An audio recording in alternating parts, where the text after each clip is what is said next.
Bonjour, comment allez-vous? Alors aujourd'hui, nous allons voir l'atelier numéro 6 concernant les fonctions de recherche.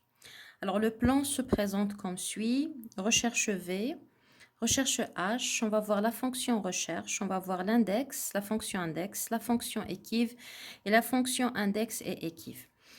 Alors pour le développement, on va expliquer les paramètres de la fonction recherche V. Alors, recherche V composée de 4 paramètres. La valeur clé à partir de laquelle on va chercher des informations. La plage des cellules, et dans cette plage, on retrouve la valeur clé et on retrouve l'information qu'on recherche. Numéro 2, la colonne qui nous intéresse dans cette plage de cellules. Et la précision, est-ce qu'on cherche une valeur exacte pour la clé ou bien une valeur approchée pour la clé. Ensuite, nous avons recherche H, qui a aussi 4 paramètres, qui prend en premier la clé, puis ensuite la plage de cellules, le numéro de ligne, contrairement à recherche V, et la précision qui vaut 0 ou 1. Finalement, la fonction recherche qui prend la valeur clé, vecteur clé, d'accord? C'est le vecteur où on va rechercher la clé, et le vecteur information où on va retrouver l'information qu'on recherche. Pour mieux comprendre ces fonctions, on a un exemple.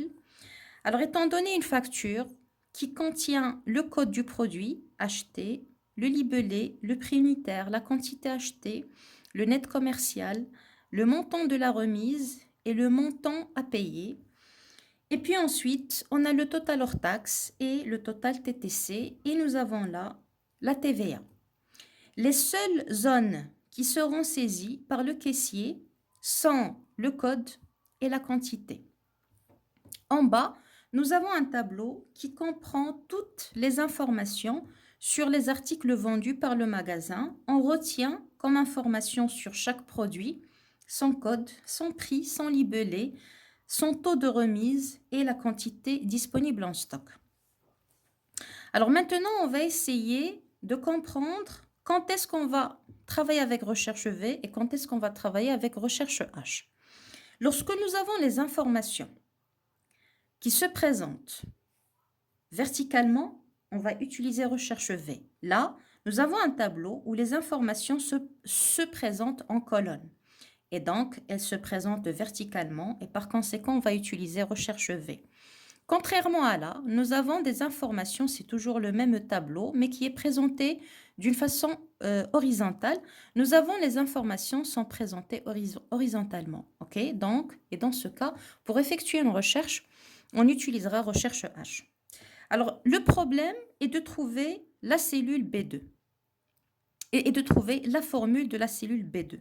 Alors là, nous avons B2, C2, E2, F2, G2, G50 et G51. Ce sont des cellules qui vont contenir des formules. Autrement dit, lorsqu'on va saisir le code, il faut que le libellé apparaisse automatiquement, ainsi que le prix unitaire. Une fois qu'on a saisi la quantité, il faut que le net commercial apparaisse automatiquement, la remise, le montant à payer et que le total hors taxe et TTC soit mis à jour au fur et à mesure que la saisie des produits achetés soit faite. Alors maintenant, le problème, comme j'ai dit, est de trouver la formule de la cellule B2. La solution qu'on peut proposer en se basant sur les connaissances que nous avons actuellement est d'écrire aussi A2 égale à 1, puisque le code est au niveau de la cellule A2, et d'écrire A2, si A2 égale à 1, farine, si A2 égale à 2, huile, si A2 égale à 3, l'autre libellé, et ainsi de suite, avec imbrication des si jusqu'à aborder ou bien jusqu'à lister l'ensemble des produits, d'accord? Ce qui est une tâche qui est fastidieuse, qui n'est pas vraiment pratique. Et par conséquent, si on veut effectuer une recherche, d'accord, d'un produit sans passer par des si, on va utiliser les fonctions de recherche. Alors là, nous avons recherche V et nous avons recherche H. Commençons par recherche V. Puisque j'ai mon tableau qui présente ces informations d'une façon verticale, comme j'ai dit, on va utiliser recherche V. Et donc, recherche V sera égale à A2, la plage de A150 jusqu'à C700, d'accord? La colonne 3, 0. Qu'est-ce que ça veut dire ça? C'est-à-dire que la recherche V va prendre le contenu de A2 et va chercher dans la plage A150 jusqu'à C700. La voici, A150 jusqu'à C700. D'accord? Et donc, lorsque recherche V va limiter cette plage, elle va chercher toujours la clé, la valeur de la clé au niveau de la première colonne. Une fois qu'elle a trouvé la valeur de la clé, en l'occurrence ici G2, lorsqu'elle va trouver la valeur de la clé, elle va rechercher la colonne qui est mentionnée, qui est là, est égale à 3. Et la colonne qui est mentionnée, qui doit être comprise dans la plage, parce que finalement, on va retrouver le libellé à partir du code. Et donc, dans la plage, là, on doit avoir dans cette plage la colonne du libellé et la colonne du code. La colonne du libellé et la colonne du code. D'accord? Et donc, par rapport à la plage, le libellé est la colonne 3 par rapport à la plage. Et par conséquent, on écrit 3 avec la précision 0 pour dire qu'on cherche une valeur exacte.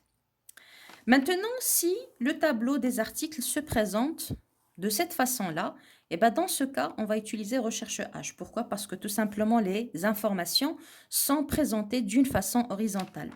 Recherche H qui va contenir le code qui se trouve dans la cellule A2, puis ensuite la plage qui s'étend de A150 jusqu'à BW152. Et cette plage, c'est elle qui nous intéresse puisqu'elle contient le code et le libellé. Puis ensuite, nous avons la ligne 3 puisqu'on s'intéresse à la ligne 3 et c'est elle qui contient l'information que l'on recherche. Puis ensuite, qu'est-ce que nous avons? Nous avons la précision 0. Alors, on va expliquer rapidement comment recherche H fonctionne. Recherche H fonctionne en cherchant dans la première ligne le code qui se trouve dans la cellule A2. Une fois qu'on a retrouvé d'une façon exacte le code, nous avons repéré la colonne. Et donc, au niveau de cette colonne, on s'intéresse à la ligne qui nous intéresse parmi les lignes qui se trouvent dans la plage. Dans la plage, la ligne qui nous intéresse, c'est le libellé. Et par conséquent, l'intersection de la ligne et de la colonne où se trouve le code de la cellule A2 nous donne le libellé recherché.